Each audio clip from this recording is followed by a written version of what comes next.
Praise the Lord. കർത്താവിന്റെ ധന്യ തിരുനാമം വാഴ്ത്തപ്പെടുമാറാകട്ടെ. ഞാൻ ക്രിസ്തുവിൽ സ്നേഹിക്കുന്ന എല്ലാ ദൈവമക്കൾക്കും 6-ാം മാസത്തിന്റെ 1-ാമത്തെ പ്രഭാത വന്ദനം കൂടെ അറിയിക്കുന്നു. കഴിഞ്ഞ 5 മാസക്കാലം കർത്താവ് നമ്മെ തൻ്റെ ചിറകിന്റെ മറവിൽ മറയ്ക്കുവാനിടയായി. കണ്ണിനെ കണ്ണുനീരിൽ നിന്നും, കാലിനെ വീഴ്ചയിൽ നിന്നും, പ്രാണനെ മരണത്തിൽ നിന്നും വിടുവിച്ചു. ആമേ, പ്രകൃതിയുടെ ദുരന്തങ്ങളിൽ അനേക പ്രിയപ്പെട്ടവർ കഷ്ടത അനുഭവിച്ചപ്പോൾ, അനേക പ്രിയപ്പെട്ടവർ ഈ ലോകത്ത് നിന്ന് മാറ്റപ്പെട്ടപ്പോൾ, സർവശക്തനായ ദൈവം നമ്മെ ചിറകൻ മറവിൽ മറയ്ക്കുവാനിടയായി. 5 മാസം ആമേ സ്തോത്രം കൺമണി പോലെ പരിപാലിച്ചു. അമ്മ വിശേഷിച്ച് ഈ 6-ാം മാസത്തിന്റെ 1-ാമത്തെ വിശുദ്ധ പ്രഭാതത്തിൽ നല്ല യാഗമായി നമ്മെ അർപ്പിക്കുവാൻ കർത്താവ് നമ്മെ ആയുസ്സോടെ നിർത്തിയല്ലോ. ഇന്ന് പ്രഭാതവും ഈ ശബ്ദം ശ്രവിക്കുന്ന എല്ലാ കർത്താവിൻ്റെ ദാസിദാസന്മാരെ ഒരിക്കൽ കൂടെ എൻ്റെ ഹൃദയത്തിൻ്റെ ആഴമേറിയ സ്നേഹത്തെയും വന്ദനത്തെയും പ്രാർത്ഥനയും അറിയിക്കുന്നു. ആമേൻ. 20-ാം സങ്കീർത്തനക്കാരൻ പാടുന്നു, നിന്റെ വഴിപാടുകളൊക്കെയും അവൻ ഓർക്കട്ടെ, നിന്റെ ഹോമയാഗം കൈക്കൊള്ളുമാറാകട്ടെ. ന്യായാധിപന്മാരുടെ കാലങ്ങളിൽ അധികം യാഗങ്ങൾ നടന്നതായി രേഖപ്പെടുത്തിയിട്ടില്ല. തുടർന്ന് രാജാക്കന്മാരുടെ കാലങ്ങളിലെ യാഗങ്ങളും പാപയാഗങ്ങളും ദൈവത്തിന് പ്രസാദമായിരുന്നില്ല. കാലങ്ങൾ കഴിയുന്തോറും അവരുടെ യാഗങ്ങൾ ദൈവം വെറുക്കുവാൻ തുടങ്ങി. മൃഗബലിയേക്കാൾ ദൈവത്തിന് പ്രസാദം അനുസരണയുള്ള ജീവിതമാണെന്ന് ദൈവം അരുളി ചെയ്തെങ്കിലും ന്യായപ്രമാണ കാലത്തിന്റെ അവസാനത്തോട് അടുത്തപ്പോൾ അവിടെ യാഗങ്ങളെ ശക്തമായ ഭാഷയിൽ ദൈവം ശാസിക്കുന്നതായി കാണുന്നു. എന്നാൽ തൻ്റെ ആട്ടിൻകൂട്ടത്തിൽ ഒരു ആണുണ്ടായിരിക്കെ കർത്താവിന് നേർന്നിട്ട് ഊനമുള്ള ഒരു തള്ളയെ യാഗം കഴിക്കുന്ന വഞ്ചകൻ ശപിക്കപ്പെട്ടവനാണ്. പഴയ നിയമങ്ങൾ എല്ലാം യേശുക്രിസ്തുവിന്റെ പരമബലിയുടെ നിഴൽ മാത്രമായിരുന്നു. നാം ഇനി മൃഗബലി അർപ്പിക്കേണ്ട ആവശ്യമില്ല.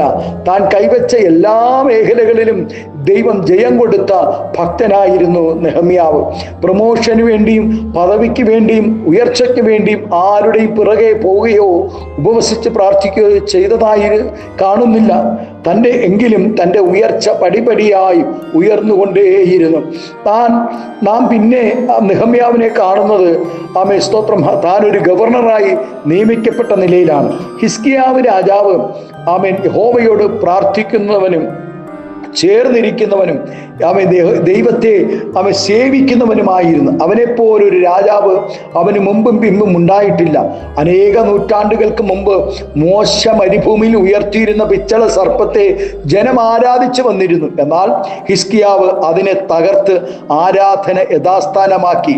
മറ്റനവധി കാര്യങ്ങളും ആരാധനയോടുള്ള ബന്ധത്തിൽ താൻ നടപ്പിൽ വരുത്തി. അതുകൊണ്ട് ദൈവം അവനു വേണ്ടി ശത്രുപാളയത്തിൽ ദൂതനെ അയച്ച് 1,85,000 പേരെയും കൊല്ലുവാനിടയായി. ആ ഹിസ്കിയാവിന് മരണകരമായ രോഗം വരികയും താൻ ഉടനെ മരിക്കുമെന്നും ദൈവാലോചന അറിയിക്കുകയും ചെയ്തു. അപ്പോൾ എന്നെ ഓർക്കണമേ ദൈവമേ എന്ന് പറഞ്ഞ് പ്രാർത്ഥിക്കത്തക്ക നിലയിൽ താൻ ചിലത് ദൈവത്തിനായി ചെയ്തിരുന്നു. ആ കാര്യങ്ങൾ ദൈവത്തോട് പറഞ്ഞ് പ്രാർത്ഥിക്കുവാനുള്ള പ്രാഗൽഭ്യവും തനിക്കുണ്ടായിരുന്നു. ദൈവം ഓർക്കുവാൻ തക്ക നിലയിൽ താൻ പലതും ചെയ്തിരുന്നത് കൊണ്ട് തൻ്റെ കഷ്ടകാലത്തിൽ ദൈവം ഉത്തരമരളി. ആമേൻ. പ്രിയ ദൈവവേദലേ, അങ്ങനെ ദൈവത്തെ ഓർപ്പിച്ച് പ്രാർത്ഥിക്കുവാൻ നാം ഏതെങ്കിലും സ്തോത്രം എന്തെങ്കിലും ദൈവത്തിനായി അല്ലെങ്കിൽ ദൈവം പ്രസാദിക്കുന്ന നിലകളിൽ നാം ചെയ്തിട്ടുണ്ടോ എന്ന് ഈ പ്രഭാതം നമ്മെ ഒന്ന് ശോധന ചെയ്താട്ടെ. കണ്ണുനീരിന്റെ പ്രവാചകനായിരുന്നു യിരെമ്യാവ്. അനവധി ഘട്ടങ്ങളിൽ കൂടെ താൻ കടന്നുപോയിട്ടുണ്ട്. തൻ്റെ വലിയ പ്രതിസന്ധികളുടെ നടുവിലും യിരെമ്യാവ് ദൈവത്തോട് പ്രാർത്ഥിക്കുമായിരുന്നു. നാം വിശ്വസ്തയോടും ആത്മാർത്ഥതയോടും കൂടെ ദൈവനാമത്തിന് വേണ്ടി ചെയ്ത സകല വഴിപാടുകളും യാഗങ്ങളും നമ്മുടെ കഷ്ടകാലത്ത് ദൈവം ഓർക്കുകയും നമ്മെ വിടുവിക്കുകയും ചെയ്യും. നമുക്ക് ശേഷിയും ആരോഗ്യം അവസരവും പണവും ഉള്ളപ്പോൾ കർത്താവിനായി പലതും ചെയ്യാം. പ്രിയ ദൈവവേദനേ, ദൈവം നമ്മെ നിശ്ചയമായും ഓർക്കുവാനിടയാകും. അങ്ങനെയുള്ള യാഗങ്ങളും പ്രാർത്ഥനകളുമാകട്ടെ ഈ വിശുദ്ധ പ്രഭാതത്തിൽ. ആമേൻ. ഇന്ന് പ്രഭാതം നമ്മുടെ കണ്ണുകളെ ദൈവസന്നിധിയിലടയ്ക്കാം. ഒരു നല്ല യാഗമായി നമ്മെ സമർപ്പിക്കാം. ആമേൻ. അനേകർക്ക് ആശ്വാസം ഉണ്ടാകുന്ന ഈ കാലഘട്ടങ്ങളിൽ സാമ്പത്തികമില്ലാതെ ഞരങ്ങുന്ന അനേക കുഞ്ഞുങ്ങൾ തുടർ വിദ്യാഭ്യാസങ്ങൾക്കായി, ഉന്നത വിദ്യാഭ്യാസങ്ങൾക്കായി SSLC നിന്നും +2 +1 +2 അഡ്മിഷൻ ലഭിച്ച് പോകുവാൻ സാമ്പത്തികമില്ലാതെ ഭാരപ്പെടുന്ന അനേക കുഞ്ഞുങ്ങളുണ്ട്. നല്ല ഭവനമില്ലാതെ ഭാരപ്പെടുന്നവരുണ്ട്. കടബാധ്യതകൾ ഞരങ്ങുന്ന അനേക ഭക്തന്മാരുണ്ട്. 1 സെന്റ് ഭൂമിയില്ലാതെ ഭാരപ്പെടുന്നവരുണ്ട്. ആമേ സ്തോത്രം. ഹല്ലേലൂയ. ശവക്കോട്ടകളില്ലാതെ ഞരങ്ങുന്ന പ്രിയപ്പെട്ടവരുണ്ട്. ഇന്ന് പകൽക്കാലം ആമേ സ്തോത്രം, നമ്മുടെ യാഗങ്ങൾ മറ്റുള്ളവർക്ക് പ്രസാദകരമായി, അനുഗ്രഹകരമായി, ആശ്വാസകരമായി, സ്വർഗം പ്രസാദിക്കുന്ന നിലകളിൽ, ദൈവം അവനെ ഓർക്കുന്ന നിലകളിലുള്ള യാഗമായി ചീരട്ടെ.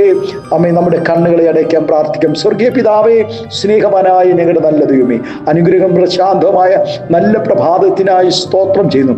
ഈ 6-ാം മാസത്തിൻ്റെ 1-ാമത്തെ വിശുദ്ധ പ്രഭാതത്തിൽ, 1-ാമത്തെ ദിനത്തിൽ സർവശക്തനെ ഞങ്ങൾ നല്ല യാഗമായി ദൈവസേനയിൽ ആയിരിക്കാൻ സ്വർഗം കൃപ തന്നതിനായി സ്തോത്രം ചെയ്യുന്നു. പിതാവിൻ്റെയും പുത്രൻ്റെയും പരിശുദ്ധാത്മാവിൻ്റെ നാമത്തിൽ അങ്ങയുടെ കുഞ്ഞുങ്ങളെ എല്ലാവരെയും നിറഞ്ഞ ഹൃദയത്തോടെ അനുഗ്രഹിച്ച് പ്രാർത്ഥിക്കുന്നു.